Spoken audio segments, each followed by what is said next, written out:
In the fall of 2019, the New York Times unveiled the 1619 Project, this kind of sprawling special issue commemorating the 400th anniversary of the year African slaves were first brought to American shores. 1619 was the brainchild of star journalist and MacArthur genius Nikole Hannah-Jones. It claimed to be this daring deconstruction of America. This anniversary is the reason we even exist as a country. We would not be the United States were it not for slavery.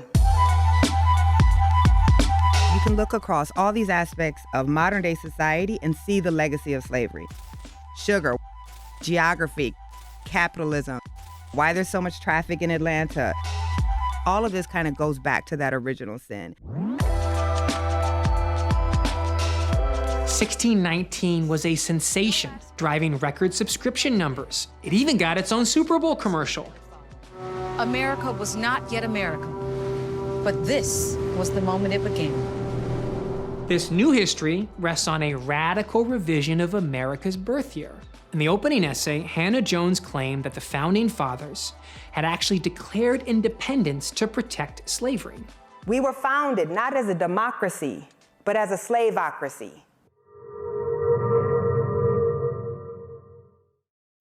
Oh yeah, your sixth grade history teacher was a propagandist. Washington and Jefferson broke off from the British in order to protect the practice of brutal human bondage. So what's the evidence for this radical revision? The project was based on recent scholarship, which has dramatically deepened our understanding of this country's origins and our founding.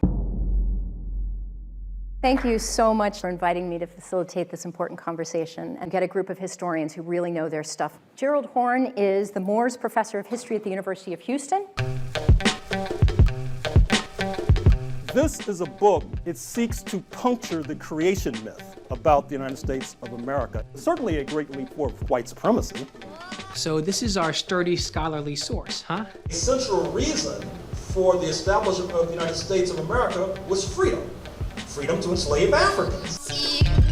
Professor Horne has some other opinions that might make one ever so slightly skeptical of his credibility. So you know Robert Mugabe, the brutal African dictator who routinely dispatched his North Korean-trained goon squads to liquidate his political opponents? Horne kind of has a soft spot for the guy. There has been this kind of distorted, one-sided presentation of what's going on in Zimbabwe. Of course, because of Mugabe policies, there was a major turnaround. Or Fidel Castro, the Cuban autocrat who oversaw the mass imprisonment of undesirable political elements like, journalists and homosexuals. The Cold War thinking continues to permeate the discourse in the United States and also shapes the coverage of the tragic passing of one Fidel Castro. Or the Soviet Union, the one that weaponized famine to murder millions of Ukrainians. Horne has said that even its victims would consider the fall of the Soviet Union a geopolitical catastrophe. So the great New York Times, with all of its prestige and reach, is laundering the crank ravings of a fringe academic with a fetish for authoritarian terror. I didn't know it was gonna get this real, huh?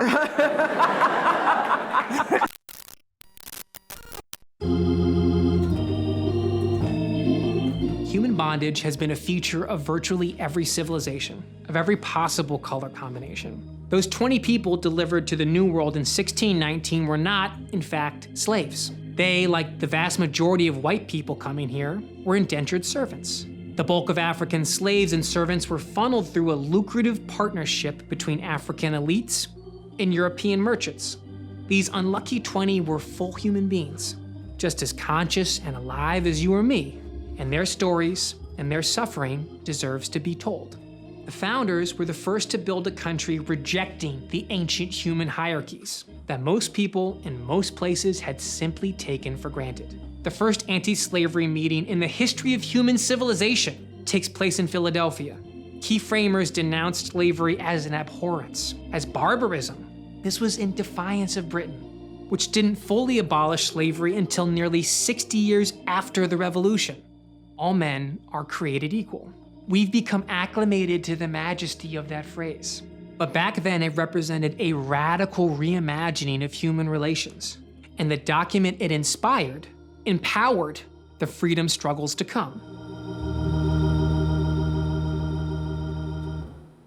Most of the conservatives who have come out against the project, it's clear they haven't read a single word of it. They're not calling out the facts of it. They can't argue the facts. They just don't like what it's saying. That defense has not aged well. The 1619 Project has been pummeled by professional historians on the right and the left, including Gordon Wood, the Grand Jedi Master of American Revolution scholars. You're going to be in here regurgitating Gordon Wood. It has the authority of the New York Times behind it, and yet could be so wrong in so many ways. The Times eventually offered up a fake correction that just some of the founders wanted to protect slavery.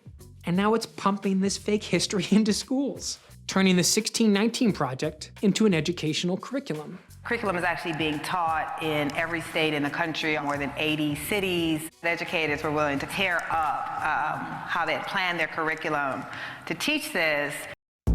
If there was any justice in this world, Bob Woodson would be at least as famous as Al Sharpton. He spent 4 decades pioneering a practical Black activism that actually improves people's lives. He founded 1776 specifically to counter the hip fatalism of the 1619 Project. What 1619 postures is that all of the problems facing inner city Blacks are attributed to factors that are external to that community.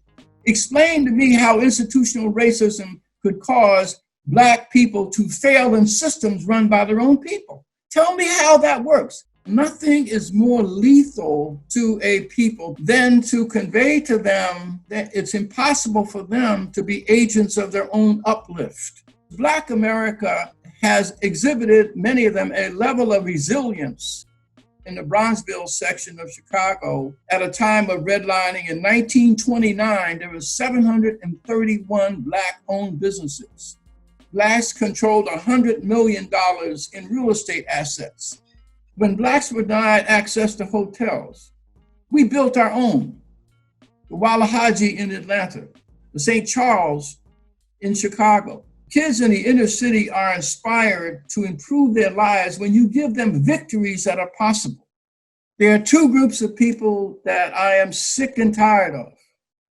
That is self-flagellating, guilty white people and angry, rich Blacks.